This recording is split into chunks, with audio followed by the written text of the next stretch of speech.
আইনের দেবী lady justice, তার চোখ বাঁধা, কারণ তিনি নিরপেক্ষ। বিচারের সময় তিনি দেখেন না জাতি, ধর্ম, বর্ণ, শ্রেণী, পেশা, ধনী দরিদ্র, লিঙ্গ, ক্ষমতা কিংবা সামাজিক মর্যাদা। ন্যায় বিচারের দেবী সেই লেডি জাস্টিসের নিরপেক্ষতা বাংলাদেশের বিচারের ক্ষেত্রে কতটা আমরা দেখতে পাই, সেই প্রশ্নের উত্তরই আজ আমরা খুঁজব বিশেষ সাক্ষাৎকার অনুষ্ঠানে। বিশেষ সাক্ষাৎকারে আপনাদের সবাইকে স্বাগত জানাচ্ছি। আমি অন্তরা বিশ্বাস। আজ আমাদের অতিথি বাংলাদেশের স্বনামধন্য আইনজ্ঞ, সুপ্রিম কোর্টের জ্যেষ্ঠ আইনজীবী, সংবিধান বিশেষজ্ঞ জনাব শাহদ্বীন মালিক।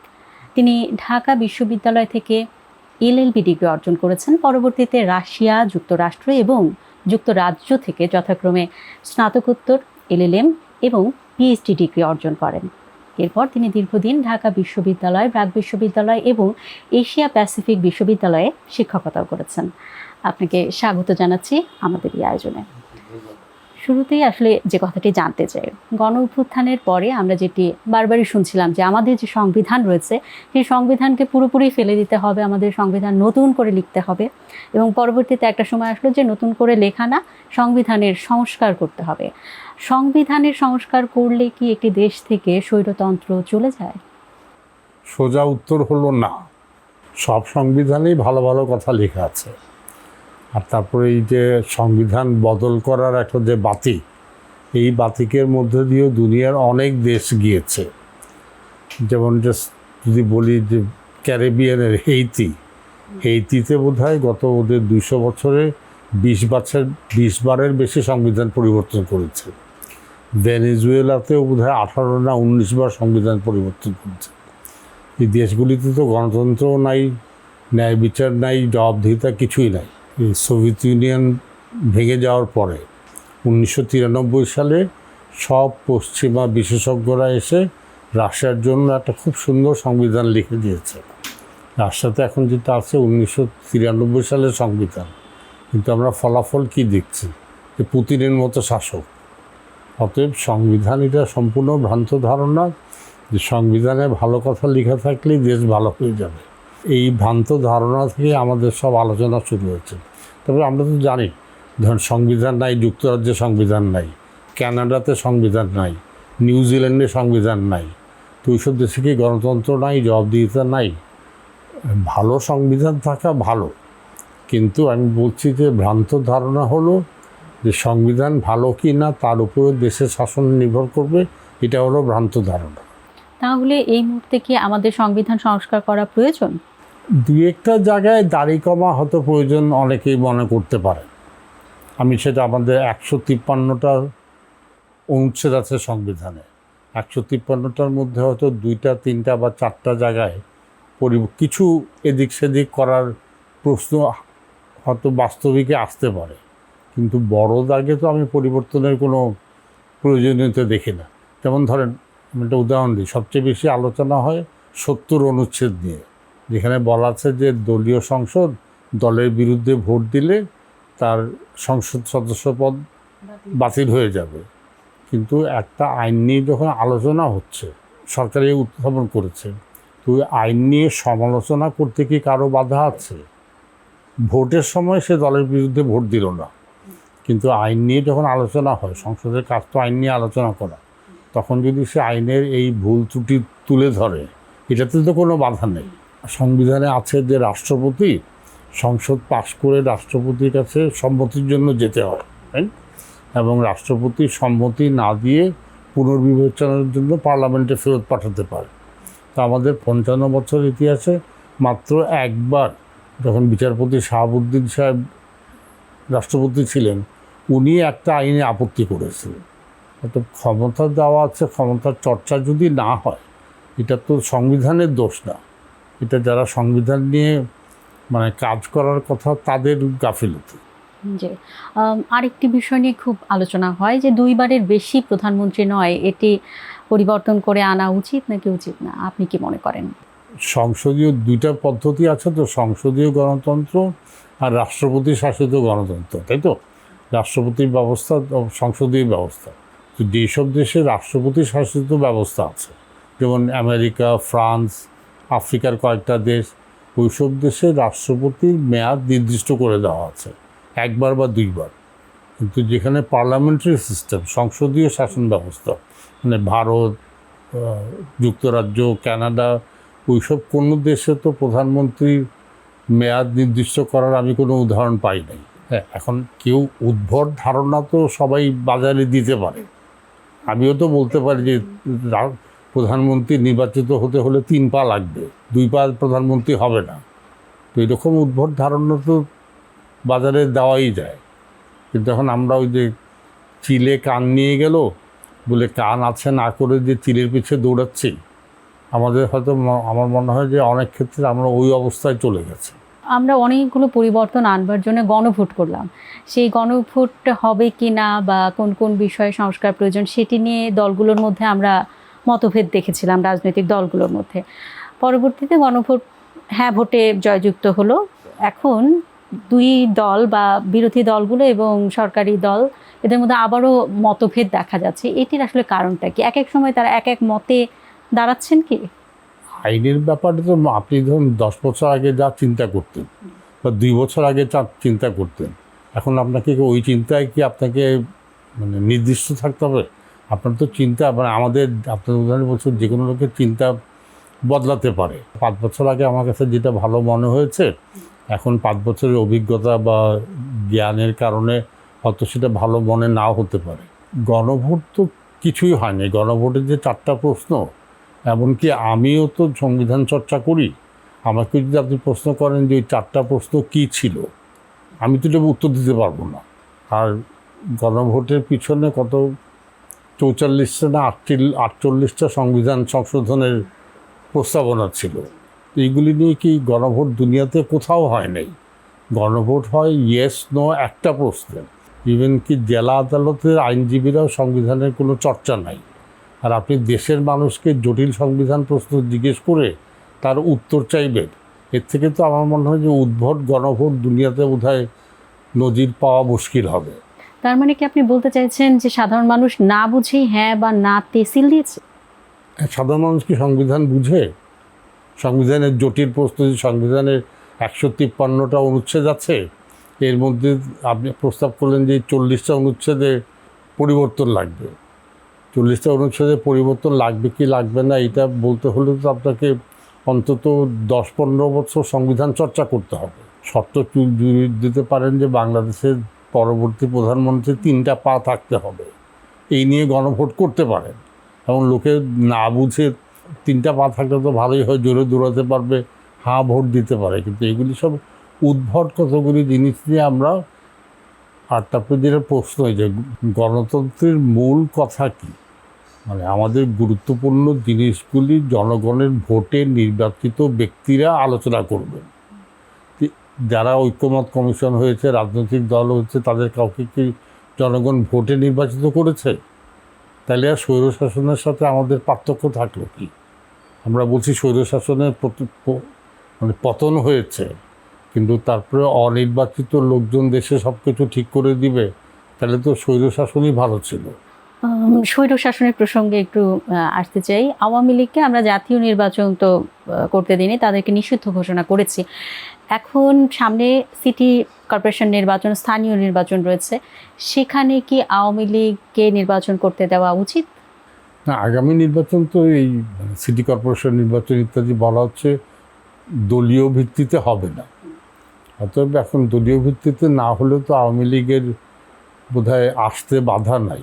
তবে আমার মনে হয় যে জনগণ আওয়ামী লীগের এই 15 বছরের দুঃশাসনে এতটা অতিষ্ঠ, এতটা ত্যক্ত বিরক্ত যে আওয়ামী লীগে কেউ দাঁড়ালেও ভোট পাবে বলে আমার মনে হয় না।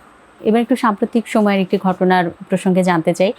রামিসা হত্যা, ছোট্ট শিশু 8 বছর বয়স ছিল, তার ধর্ষণের পর তাকে হত্যা করা হয়েছে। তার বিচার খুব দ্রুততম সময়ের মধ্যে হতে যাচ্ছে, আমরা দেখতে পাচ্ছি। সাক্ষ্য গ্রহণ হয়ে গেছে মাত্র কয়েকদিনের মধ্যে। কিন্তু গত 4 মাসেই আইন ও সালিশ কেন্দ্রের একটা হিসাব বলছে যে 118 জন শিশু তারা ধর্ষণের শিকার হয়েছে, এবং বিগত বছরগুলো যদি হিসাব করি এটা অনেক। তো কোনো ঘটনা যদি সামাজিক যোগাযোগ মাধ্যমে আসে বা মানুষ যদি আন্দোলনে নেমে পড়ে, শুধুমাত্র সেগুলোরই বিচার হবে, বাকিগুলোর কি বিচার হবে না? এটা কি এক ধরনের বৈষম্য কিনা, আপনার কাছে কি মনে হয়? না, এই রামিসা হত্যাকাণ্ড তো সবাইকে নাড়া দিয়েছে, তাই তো? নাড়া দিয়েছে, আমরা হতবাক হয়েছি, বিস্মিত হয়েছি এবং দুঃখ ভারাক্রান্ত হয়েছি এবং এর একটা বহিঃপ্রকাশ ঘটেছে এবং ফলে তার বিচার দ্রুত করার জন্য সরকারের উপরে, বিচার বিভাগের উপরে একটা চাপ তৈরি হয়েছে। ফলে এই বিচারটা দ্রুত হচ্ছে। কিন্তু আমাদের দেশে তো বছরে, এই গত 10 বছরে যদি পরিসংখ্যান দেখেন, বছরে গড়ে 3200, 3300, 3200, 3400 খুন হয়। সবগুলির বিচার তাড়াতাড়ি হয় না, কারণ আমাদের সক্ষমতার অভাব। মূল সমস্যা হলো ধরেন আমাদের এই 18 কোটি লোকের দেশে বিচার, সব অপরাধ, দেওয়ানি, ফৌজদারি সব মামলার বিচার করার জন্য বিচারক আছেন 1800-র মতো। তো 1800 বিচারক দিয়ে 18 কোটি লোকের দেশে সব বেআইনি ঘটনার বিচার, এটা তো অসম্ভব। আর তারপরে একটা বিচার করতে হলে তদন্ত করতে হবে, তাই তো? এখন তদন্ত করার যে সাব ইন্সপেক্টর, ইন্সপেক্টর, আমি ফৌজদারি মামলায় বলছি, তাদেরও সংখ্যা বোধহয় মাত্র 2500, কম বেশি। আর আমাদেরই যখন বাজেটের সময় আসছে বিভিন্ন বাজেটের দিক নিয়ে আলোচনা করা হয়, কিন্তু এইটা কখনো বলা হয় না যে আমাদের বাজেটের শতকরা 1/1/3 বরাদ্দ হলো বিচারের জন্য। তো বিচার দ্রুত করতে হলে, তাড়াতাড়ি করতে হলে, দৃশ্যমান করতে হলে সবচেয়ে প্রথমে অন্তত আমাদের বিচারের সংখ্যায় 1800 থেকে বাড়িয়ে 3600 করতে হবে। অবভিয়াসলি একদিনে এটা করা উচিত হবে না, বাট অন্তত প্রতি বছর আরও 200 বা 300 বিচারক নিয়োগ দিতে হবে। তারপরে ধরেন আমাদের সরকারের কোনো ল ক্যাডার, মানে ক্যাডার আছে না, 27টা না 28টা ক্যাডার আছে, কিন্তু আইনের কোনো ক্যাডার নাই। এখন সরকার সবসময় আইনের শাসন কথা বলে, কিন্তু মন্ত্রণালয়ে আইন জানা কোনো অফিসার নাই। এবং মন্ত্রণালয়গুলি হলো সবচেয়ে জটিল আইন মেনে চলার একটা প্রতিষ্ঠান হলো সরকার, কিন্তু এই সরকারের নিজস্ব কোনো আইনজীবী নাই। তারপরে ধরেন যে পিপি, ডিস্ট্রিক্ট কোর্টে পিপি, জিপি নিয়োগ হয়, অ্যাটর্নি জেনারেল অফিসে, অ্যাটর্নি জেনারেল থেকে এখন তো বোধহয় 300 জন আছেন, এডিশনাল, ডেপুটি, এদের নিয়োগের কোনো আইন নাই। তো একটা অদ্ভুত ব্যবস্থা। আমরা সবসময় বলছি জিরো টলারেন্স, সবসময় বলছি আইনের শাসন, কিন্তু আইন জানার লোক আমাদের সরকারে নাই, প্র্যাকটিক্যালি নাই। তখন আপনি মানে অ্যাটম বোম বানাবেন, কিন্তু আপনি আণবিক কমিশন করলেন, ওখানে পদার্থবিদ্যা জানে না এমন কোনো লোককে আপনি নিয়োগ দিলেন না। যারা মানে ধরেন নৃতত্ত্ব বিজ্ঞান বা সমাজ বিজ্ঞান বা আইন, এদেরকে দিয়ে অ্যাটমিক এনার্জি কমিশনে বসালে তো এরা অ্যাটম দিয়ে কোনো কাজ করতে পারবে না। তো আমাদের একটা উদ্ভুত ব্যবস্থা চলেই আসছে দশকের পর দশক, আমরা কেউ এতে নজর দিচ্ছি না। তারপরেও আমরা দেখতে পাই যে বাংলাদেশে বিশেষ করে ধর্ষণের ক্ষেত্রে বিচার অনেক বিলম্বিত হয়। এটির কোনো বিশেষ কারণ আছে কিনা?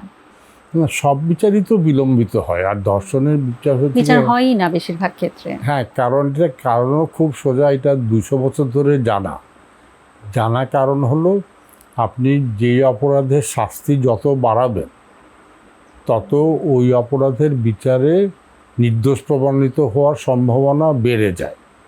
তো ধর্ষণের জন্য মৃত্যুদণ্ড কোনো সভ্য দেশে নাই। আমরা মনে করি যে মৃত্যুদণ্ড দিলে ধর্ষণের জন্য তাহলে ধর্ষণ রোধ হবে, কিন্তু ফলে যেটা হয়েছে যে কোনো মানে বেশিরভাগ শতকরা 2% বোঝা যায়, যত হিসাব আমি দেখছি, শতকরা 2 থেকে 3% ধর্ষণের অপরাধীরা দোষী প্রমাণিত হয়। এটার মূল কারণ হলো বেশি সাজা। এটা সারা দুনিয়া জানে 200 বছর ধরে, কিন্তু আমরা এখন এই জিনিসটা বুঝে উঠতে পারছি না। আমরা মনে করি যে বেশি সাজা দিলেই বিচারও তাড়াতাড়ি হবে, লোকেও অপরাধ করা থেকে বিরত থাকবে, কিন্তু এইটা দুনিয়াতে কেউ প্রমাণ করতে পারে নাই। আর এইটা প্রমাণিত যে সাজা যত বেশি হয়, তখন বিচারকরা মানে কোনো একটা বিচারকের সামনে যদি এখন হয় যে মানে একে দোষী সাব্যস্ত করলে তাকে তো আমার ফাঁসি দিতে হবে, বিচারকও তো একজন মানুষ, তখন সে চেষ্টা করে একেবারে 200-300% নিশ্চিত হতে। আর তাকে যদি বলা হতো যে ধর্ষণের শাস্তি যেটা আগে ছিল 10 বছর পর্যন্ত কারাদণ্ড, তখন বিচারক হয়তো সহজেই কাউকে 3 বছর, 5 বছর, 7 বছর কারাদণ্ড দিত। এখন খুব চলমান একটি ঘটনা, একজন বৃদ্ধা নারী তিনি মারা গেলেন কিছুদিন আগে মিরপুরে, এবং তার 4টি সন্তান রয়েছে, সকলেই সুপ্রতিষ্ঠিত, জি কিন্তু তিনি খুব খারাপ অবস্থায় মারা গেলেন, কেউ তাকে দেখতে আসতো না। তো ভরণ পোষণের একটি আইন রয়েছে পিতামাতার, সেখানে তো সর্বোচ্চ শাস্তি 1 লাখ টাকা জরিমানা করা হবে। এই ক্ষেত্রে কি বলবেন? 1 লাখ টাকা জরিমানা মানে বুঝছেন, 1 লক্ষ টাকা জরিমানা হলো, এই টাকাটা কে পাবে? এই টাকাটা রাষ্ট্র পাবে। তো রাষ্ট্রের জন্য আরে কতগুলি আবার যে আমাদের, আমি এসব ব্যাপারে খুবই ত্যক্ত বিরক্ত। আইন খুব কম সমস্যার সমাধান করতে পারে। স্বামী স্ত্রীকে ভালোবাসবে, স্ত্রী স্বামীকে ভালোবাসবে। এখন আপনি আইন করে বলে দিলেন যে ভালোবাসতে হবে, দেখে আপনি আইনের মাধ্যমে এটা নিশ্চিত করতে পারবেন যে স্বামী স্ত্রীকে ভালোবাসবে বা স্ত্রী স্বামীকে ভালোবাসবে? তো আইন কোথায় খাটে, আইন দিয়ে কী সমস্যার সমাধান করা যায় সেটা আমরা না বুঝে আমাদের একটা ধারণা হয়েছে যে আইনের মধ্যেই সব সমস্যার সমাধান নিত। এই যে ভরণ পোষণ আইন, দেখি একটা বাবা মা ছেলে, আর একটা ছেলে মেয়ে বাবা মাকে সম্মান করবে, এদেরকে আপনি আইনে লিখে এর সম্মান করাতে পারবেন? বা বাবা মা ছেলে মেয়েকে ভালোবাসবে, এই নিয়ে কি আপনি আইন করে কি ভালোবাসাতে পারেন? তো এগুলি এখন উদ্ভট আইন হয়, ফলে আমরা উদ্ভট জিনিস নিয়ে আলোচনা করি, যার কোনো বাস্তবতার সাথে আইনের সীমাবদ্ধতাটা কেউ বুঝতে চায় না। সবাই মনে করে যে আইন করলেই, আর সরকারেরও ধারণা যে আইন করলেই সব জনগণ খুশি হবে, সব সমস্যার সমাধান হয়ে যাবে। আমাদের যে মূল আইন মানে বই আছে চেম্বারে, যোগ করলে এখন বোধহয় 32 না 33 হাজার পৃষ্ঠার আইন আছে আমাদের। এটা হলো মূল আইন। তারপরে আইনের মানে রুলস থাকে, বিধি থাকে, প্রবিধান থাকে, এগুলি যোগ করলে 1 লক্ষ পৃষ্ঠা হয়ে যাবে। আর কত আইন দিয়ে এগুলি সমস্যার সমাধান? আমি বলছি যে সমস্যার সমাধান হয় না, কিন্তু আমরা না বুঝে আইনের ব্যাপারে আমাদের প্রত্যাশা অনেক বেশি। আর এই যে 32,000 পৃষ্ঠা আইন করেছেন, বিচারক তো মাত্র আপনার 1800 জন। 1800 জন বিচারকের কি 1% বিচারকও তো 32,000, মানে এত আইন তো জানা কারো পক্ষে সম্ভব না। আর পার্লামেন্টে আইন করে কারা? আমাদের সংসদ সদস্যদের।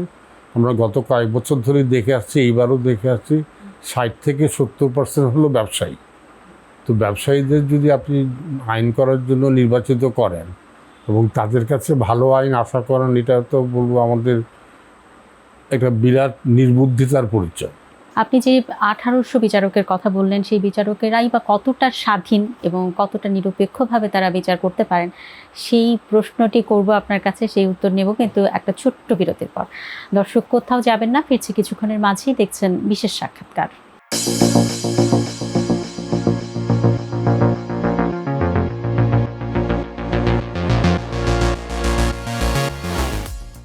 বিরতির পর আবারও স্বাগত। দেখছেন বিশেষ সাক্ষাৎকার। আমাদের আজকের অতিথি বাংলাদেশের স্বনামধন্য আইনজ্ঞ এবং সুপ্রিম কোর্টের জ্যেষ্ঠ আইনজীবী, সংবিধান বিশেষজ্ঞ জনাব শাহদিন মালিক। বিরতির পর আপনাকে আবারও স্বাগত জানাচ্ছি। যে প্রশ্নটি আসলে রেখে গিয়েছিলাম আপনার কাছে বিরতির আগে, যে বাংলাদেশের বিচার বিভাগ আসলে কতটা স্বাধীন?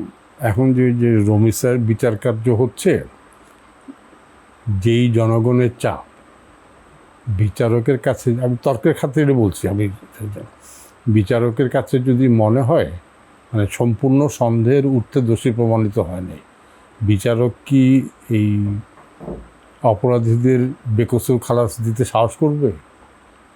আপনার কি মনে হয়? আন্দোলন হবে আবারও। হ্যাঁ, তাই তো। বিচারকের নিজের জানমালের ভয় আছে, তাহলে এখানে কি বিচারক স্বাধীনভাবে বিচার করতে পারছে যদি কেউ বলে তর্কের খাতিরে? তাহলে কি বিচারক এখানে স্বাধীন না হতে পারে বিভিন্ন কারণে, তাই তো?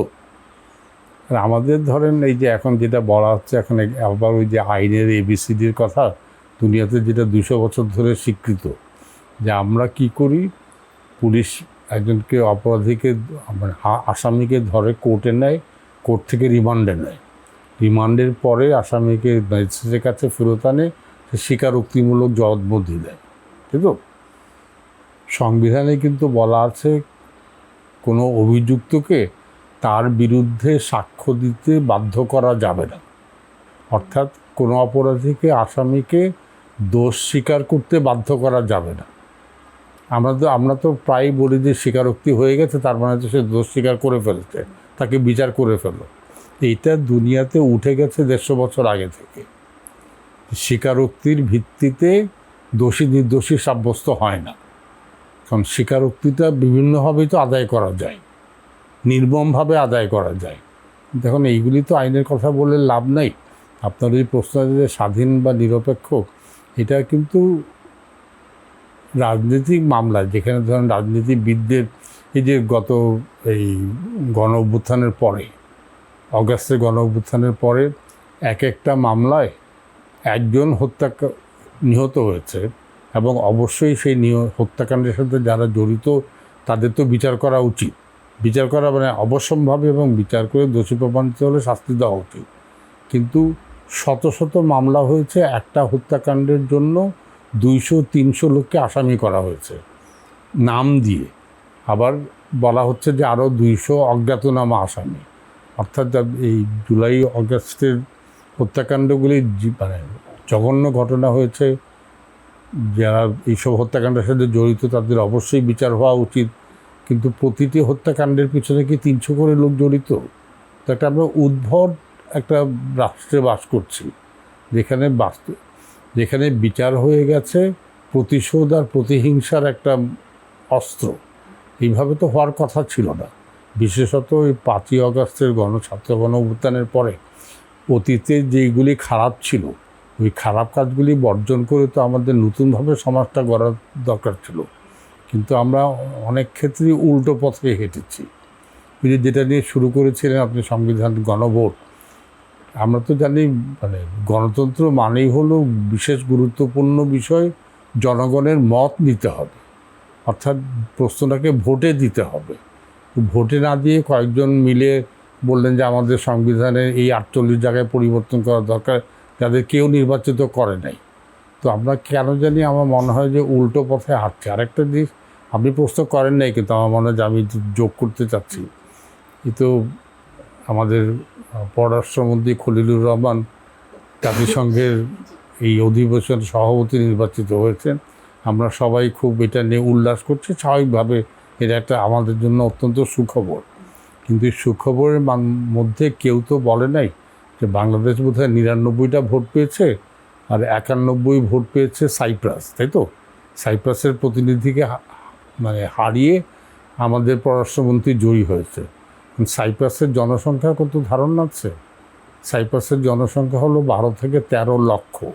তো এটা 12 লক্ষ লোকের দেশের বিরুদ্ধে আমাদের তাদের বিজয়টা আমি খাটো করে দেখছি না, কিন্তু এটা ভূ রাজনীতিতে আমাদের বিরাট প্রভাব বাড়বে এসব কথা বলা হচ্ছে। কিন্তু 12 লক্ষ লোকের একটা দেশের বিরুদ্ধে আমরা জিতেছি।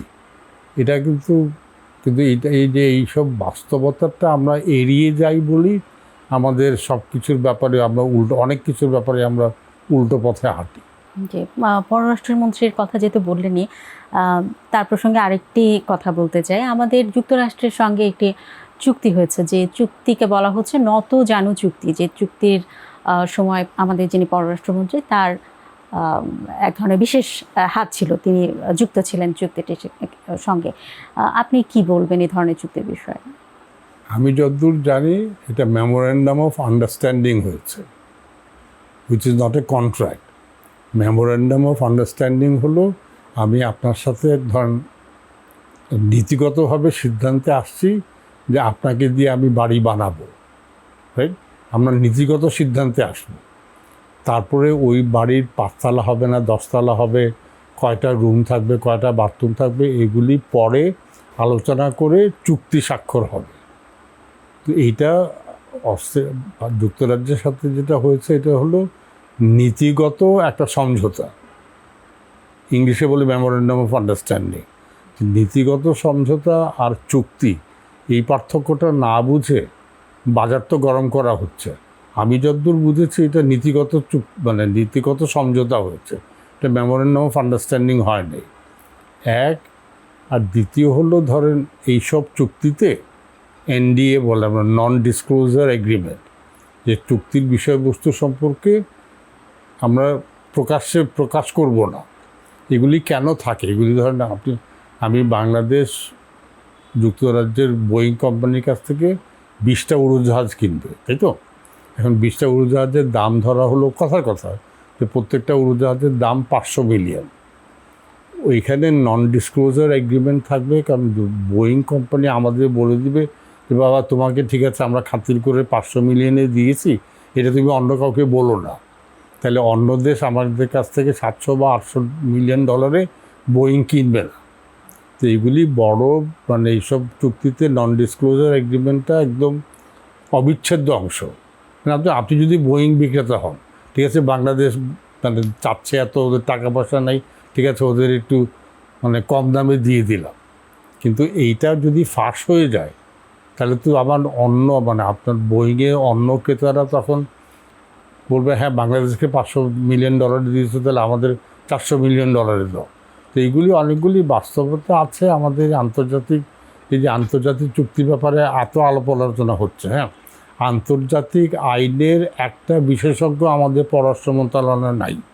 পররাষ্ট্র মন্ত্রণালয়ে আন্তর্জাতিক আইনের কোনো বিশেষজ্ঞ, আন্তর্জাতিক আইন পড়া, আন্তর্জাতিক আইনের ডিগ্রি আছে এমন কোনো লোক আমাদের পুরো পররাষ্ট্র মন্ত্রণালয়ে নাই। তথাপি পররাষ্ট্র মন্ত্রণালয়ে যদি একই অবস্থা হয় তাহলে আমজনতার কী অবস্থা হবে? জি, বুঝতে পেরেছি। আবারও একটু আগের প্রসঙ্গে আসতে চাই।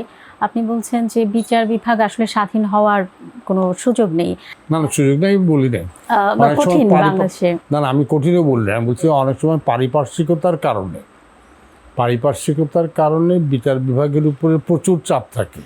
এই যে ধরেন এই 5ই আগস্টে সরকার বদল হলো, এটা সম্পূর্ণ সঠিক হয়েছে, স্বৈরাচারকে বিদায় করেছে, কিন্তু 3 দিনের মাথায় পুরা আপিল বিভাগকে তো আমরা ঝেঁটিয়ে বিদায় করে দিলাম। আপনি যদি অন্য হাইকোর্টের বিচারপতি হতেন তাহলে আপনার মনে কি দুশ্চিন্তা জাগতো না যে আমি এমন কোনো রায় যদি দেই যেটা ওই ছাত্র জনতা মনে করে যে খারাপ, তাহলে তো আমার চেয়ারে থাকা মানে দুরূহ হয়ে যাবে। তো এইগুলি রাজনৈতিক স্বাধীনতা, মানে স্বাধীনতা নাই বা রাজনৈতিক চাপ আছে, এটা কিন্তু সরকার বা সরকারি দলের না, এটা বিভিন্ন পারিপার্শ্বিকতা থেকে তৈরি হতে পারে। জি, সেক্ষেত্রে যদি বিচার বিভাগকে পুরোপুরি আলাদা করা হয় তাহলে কি এর ক্ষমতা বাড়বে? এই আলাদা তো 72 সালে সংবিধানে লেখা ছিল, সম্পূর্ণ আলাদা করে এটা 72-এর সংবিধানে লেখা ছিল। তারপর বিভিন্ন সংশোধনীর মাধ্যমে সংশোধনীগুলি সবচেয়ে বেশি করেছে আওয়ামী লীগ। তারপর পরবর্তী সরকার সংশোধনী করে বিচার বিভাগের স্বাধীনতা আস্তে আস্তে ক্ষুণ্ণ করা হয়েছে। আমরা যদি 72-এর সংবিধানে ফিরে যাই, মানে 72-এর বিচার বিভাগের স্বাধীনতা সংক্রান্ত ধারাগুলি পুনরুজ্জীবিত করলেই হয়ে যাবে। সেটা কি হবে বলে আপনি মনে করেন? আলাদা করা হলে একদম তখন স্বাধীন থাকবে বিচার বিভাগ? স্বাধীনতার ধারণা is not an absolute concept, তাই তো? কোনো দেশ কি সম্পূর্ণ স্বাধীন? আমরা কিছু করতে হলে ভারতের কি প্রতিক্রিয়া হবে ওইটা আমরা আমলে নেই না, বা যুক্তরাষ্ট্র কি ভাবছে বা চীন কি ভাবছে ওগুলি কি আমলে না নিয়ে আমরা স্বাধীনভাবে কাজ করতে পারি? তো বিচার বিভাগে ওই ধরনের অনেক কিছু আমলে, যে কোনো ব্যক্তিকে অনেক কিছু আমলে নিয়ে কাজ করতে হয়। ওই অর্থে যে অ্যাবসলিউট সেন্সে কোনো দেশও স্বাধীন না, দেশ স্বাধীন না হলে দেশের সরকারও স্বাধীন না। কারণ যে বললাম না, সরকার এই যে এখন আমাদের বলা হচ্ছে যে প্রধানমন্ত্রী চীনে যাবেন না, ভারতে যাবেন, ওইটা দুইটাকে অ্যাভয়েড করে উনি বোধহয় মালয়েশিয়া রাষ্ট্র সফরে যাচ্ছেন। তো এইগুলি অনেক পারিপার্শ্বিকতা আমলে নিয়ে কাজ করতে হয়।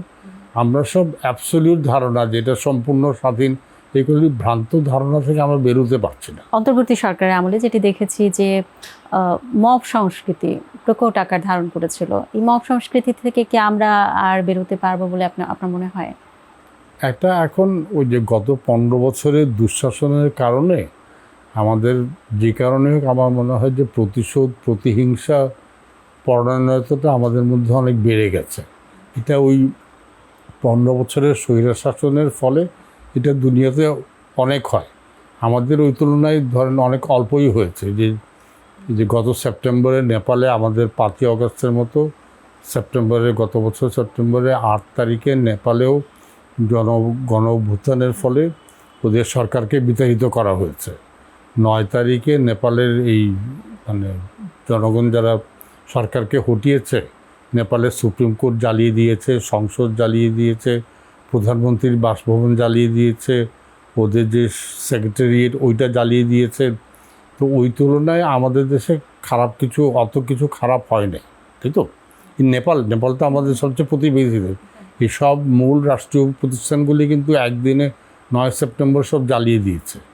তো ওদের সাথে আমাদের পার্থক্য হলো আমাদের বোধহয় শত শত মামলায় লাখ লাখ লোককে আসামি করা হয়েছে। ওদের এত বড় দুর্ঘটনার অঘটনের পরও বোধহয় কোথায় যেন হিসাব দেখলাম 700 লোককে আসামি করে মামলা করা হয়েছে। ওই যে আপনি যেটা মবের কথা বলছেন, এটা হলো, হ্যাঁ, এটা একটু আমার আশঙ্কা আছে যে আমরা অনেক কিছুতেই এখন প্রতিশোধ আর প্রতিহিংসা পরায়ণতা থেকে তাড়িত হচ্ছি, এবং যতদিন এইটা আমাদের একটা মানে প্রতিহিংসা পরায়ণতা থাকবে, ততদিন কিন্তু এই মব কালচারটা বোধহয় মবক্রেসিটা দমন করা কঠিন হবে। আমাদের সুকুমার বৃত্তিগুলি ভোতা হয়ে গেছে। আমরা মানুষ হিসাবে ক্রমশ অনেক হিংস্র হয়ে পড়ছি। ওই যে আপনি বললেন না যে বৃদ্ধ মাতার কথা বা রামিসার কথা, এগুলি তো আমাদের হিংস্রতার বহিঃপ্রকাশ, তাই তো? তারপরে যে এখন এই তো কালকের মধ্যে টেলিভিশনে দেখলাম এক গ্রামে একদল ব্রাজিল আরেক দল আর্জেন্টিনা হয়ে প্রীতি ফুটবল ম্যাচ খেলছে। ওই ফুটবলের ম্যাচের পরে কি বাকবিতণ্ডা হয়েছে, দুই দলের গ্রামবাসীর মধ্যে মারামারি হয়ে 50 জনের বেশি আহত হয়েছে। তো আমাদের যে কারণেই হোক, আমাদের ক্রমশ আমাদের মধ্যে একটা প্রতিহিংসা পরায়ণতা, হিংস্র হওয়ার প্রবণতাটা কিন্তু আশঙ্কার সাথে আমি লক্ষ্য করছি। জি, এই প্রতিহিংসা পরায়ণ হয়ে আপনি যেটা বলছিলেন যে অনেকগুলো মামলা হয়েছে গত 1.5 বছরের মধ্যে 24-এর গণ অভ্যুত্থানের পরে। মামলাগুলো আসলে কি হবে? মানে এর থেকে নিস্তারে কি কোনো উপায় আছে? না, যারা মামলাতে আটক আছেন, হয়তো আমার ধারণা আরও কয়েক মাস, অলরেডি প্রায় 1.5 বছর হয়ে গেছে তো জেল খেটেছেন, আরও হয়তো কয়েক মাস জেল খেটে তারা জামিনে বেরিয়ে যাবেন। এগুলি মামলার তদন্ত করে যারা আসলে দোষী তাদের শনাক্ত করে তাদের বিরুদ্ধে সাক্ষ্য প্রমাণ হাজির করে বিচার করা অসম্ভব হবে। এখন ওই জোরজার করে বিচার করা, মানে আগেই আপনি একে বিচারে দাঁড় করিয়েছেন, তাকে দোষী চার্জ দিবেন, ওই রকম বিচার মানে ক্যাঙ্গারু কোর্টের বিচার হতে পারে। কিন্তু আপনি ধরেন একটা মামলায় আপনি 300 লোককে আসামি করলেন, পুলিশের দায়িত্ব, সাব ইন্সপেক্টর দায়িত্ব তো হবে ওই 300 লোকের সাথে জড়িত ছিল কি না প্রত্যেকটা লোকের তদন্ত করে খুঁজে বার করা। তো একটা সাব ইন্সপেক্টর একটা মামলায় যদি তাকে 300 লোকের পিছিয়ে দৌড়াতে হয়, তাহলে তার বাকি মামলা কি হবে? অতএব এইগুলি মামলায় তদন্ত হয়ে বিচার হওয়া আমি মনে করি যে মানে প্রায় অসম্ভবই হবে। হ্যাঁ, হয়তো দৃষ্টান্তমূলকভাবে কিছু মামলায়, 8-10টা মামলায় হয়তো বিচার হয়ে দোষী সাব্যস্ত হবে। আচ্ছা, আমাদের সাবেক প্রধানমন্ত্রী শেখ হাসিনা, তার বিচার চলছে। তাকে কি দেশে এনে বিচার করার ক্ষেত্রে কোনো ধরনের বাধা রয়েছে, বা তাকে আনার কোনো সুযোগ রয়েছে কিনা বর্তমান সরকারের? শেখ হাসিনা সরকার তার পিতার হত্যাকাণ্ডের জন্য মানে কয়েকজনকে তো ফাঁসি হয়েছে, আর আমরা 15 বছর ধরে দেখে আসছি দোষী সাব্যস্ত আসামি কানাডা, যুক্তরাষ্ট্রের ছিল, তাই তো? 15 বছর চেষ্টা করে কাউকে কি ফিরিয়ে আনতে পেরেছেন? উনি তো পারেন নাই, তাই তো? অতএব এইগুলি আবার ওই যে বললাম যে আমাদের ভ্রান্ত ধারণা প্রসূত অনেকগুলি উদ্ভট চিন্তা। শেখ হাসিনা 15 বছর ধরে চেষ্টা করে তার বাবার হত্যাকারীদের একজনকেও বিদেশ থেকে ফিরিয়ে আনতে পারেনি। তো এখন আমরা তাকে ফেরত আনতে পারবো, এটা কোন যুক্তিতে ভাবছি? আমার তো, হ্যাঁ, এখন যদি ভারতের সরকার যদি চায়, ভারত সরকার চাইলে অবশ্যই সে ফেরত পাঠাবে, কিন্তু ভারত সরকার চাইবে বলে এই মুহূর্তে আমার এরকম মনে করার আমি কোনো যুক্তি দেখছি না। আমরা দেখি যে সরকার পাল্টালেই মানে যিনি জয়ী হন তার সকল যে মামলা সেগুলো সব খালাস হয়ে যায়, বা তারা সবাই মুক্তি পেয়ে যান। এটির বিষয়ে কি বলবেন? বিচার বিভাগের স্বাধীনতার প্রশ্ন, তাই তো? আপনি যেটা এতক্ষণ যে কথা বলছিলাম যে এখন তো বিচারের ব্যাপারে আমাদের একটা অনাস্থা ক্রমশত বাড়ছে, তাই তো? আমি এখন দোষী সাব্যস্ত হলেও আমি মনে করতে পারি যে সরকারের এরপরে যদি আমার প্রতি বন্ধু ভাবাচ্ছন্ন সরকার আসে, তাহলে আমার সব খালাস হয়ে যাবে। এটা বিচার বিভাগের জন্য এইসব যে ক্ষতি হচ্ছে, মানে ক্ষতি পুষিয়ে বিচার বিভাগের উপর আমাদের আস্থা ফিরে আসতে আমার মনে হয় আমার জীবনে এটা দেখে যেতে পারবো না। অন্তর্বর্তী সরকারের আমলে সংবিধান সংস্কার কমিশনের প্রধান করা হয়েছিল আপনাকে, এরপর আপনি সেই প্রধান হতে চাইলেন না, এটির আসলে কারণ কি ছিল? পরবর্তীতে সেই সংস্কার কমিশন আসলে কতটাই হতে পেরেছে বলে আপনার মনে হয়, আর আপনি কেন থাকলেন না প্রধান? আমাকে যে নাম বলা হয়েছে এটা আমি অধ্যাপক ইউনূসের টেলিভিশন ভাষণে শুনেছি। এই ব্যাপারে আমার সাথে আগে থেকে কোনো আলাপ আলোচনা কেউই করে নাই। আমি টেলিভিশনে শুনেছি, আমার নাম শুনেছি। হঠাৎ টেলিভিশনে শুনে এত গুরুদায়িত্ব, এবং এটা আমরা যেটাকে বলি টার্মস অফ রেফারেন্স, মানে আমাকে কি করতে হবে না হবে এই সম্পর্কে আমাকে কোনো ধারণাই, রাষ্ট্রীয়ভাবে কোনো ধারণাই দেওয়া হয়নি। তো না জেনে না বুঝে ঝুপ করে পুকুরে ঝাঁপ দিব, এখানে পানি 3 হাত না 30 হাত, এগুলো তো জেনে বুঝে আমাকে ঝাঁপ দিতে হবে। আমি যেহেতু কিছু জানতাম না, আমার সাথে কোনো আলোচনা হয়নি, আমাকে বলা হয়নি, ওই জন্য আমি মনে করেছি যে এই দায়িত্ব নেওয়াটা আমার জন্য, মানে দায়িত্বটা কি সেটা না বুঝে আমি একটা দায়িত্ব নিতে কেমনি রাজি হই, তো ওই জন্য আমি দায়িত্ব নিতে রাজি হইনি। পরবর্তীতে যারা দায়িত্ব নিলেন, বাংলাদেশের নাগরিক নন এরকম একজন দায়িত্ব নিলেন, তারা আসলে কেমন করলেন? সংবিধান সংস্কার কমিশন কি কাজ করলো শেষ পর্যন্ত? ওই সংবিধানটা হলো আসলে হলো একটা পদ্ধতির ব্যাপার, এটা হলো, এবং সংবিধান সংস্কার করতে হলে নির্বাচিত লোক দ্বারা করতে হবে। এরা কেউই নির্বাচিত ছিলেন না। ওখানে গোড়ায় যে গলদ ছিল, আমি বলছি না যে তাদের অভিজ্ঞতা বা জ্ঞানের অভাব ছিল, কিন্তু কতগুলি জিনিস একটা পদ্ধতি অনুসরণ করে, মানে আপনাকে কাউকে চাকরি দিতে হলে, সরকারি প্রতিষ্ঠান হলে যে চাকরি তো অ্যাডভার্টাইজমেন্ট দিতে হবে, তাই তো? আপনি আগে থেকে ঠিক করে রাখলেন এই লোকটা সবচেয়ে যোগ্য, আপনি অ্যাডভার্টাইজ না করে তাকে বসিয়ে দিলেন, হয়তো লোকটা ঠিকই যোগ্য, কিন্তু অ্যাডভার্টাইজ করে যে সিলেকশন কমিটি করে পরীক্ষা নিয়ে যে প্রসেসটা, কেন এই প্রসেসটাই হলো সংবিধান। এই প্রসেসের বাইরে গিয়ে যখন একটা সংস্কার কমিশন করা হয়েছে, সেটা আমার মনে হয় যে সিদ্ধ হয় নাই। সুতরাং কেউই আসলে সফল হতে পারেনি, যতগুলো সংস্কার কমিশনই হয়েছে হ্যাঁ, অবশ্যই তাদের শুধু কেউই সংবিধান সফলতার মুখ দেখেনি। অন্য কোনো কমিশনে তো বাস্তবতার রূপ দেখার ওই গোড়ায় সব যুগের গলদ ছিল। এরা কারা? মানে জনগণ তো ভাবছে আমি তো এদের নির্বাচিত করিনি, আমি তো এদের দায়িত্ব দেইনি, এবং গণতন্ত্র মানে হলো জনগণের কাছ থেকে আপনি দায়িত্ব পেয়ে একটা কাজ করবেন। তো জনগণ যদি আপনাকে দায়িত্ব না দেয়, আপনি এই কাজটা করতে যান, তাহলে কাজটা সফল হওয়ার সম্ভাবনা খুবই কম।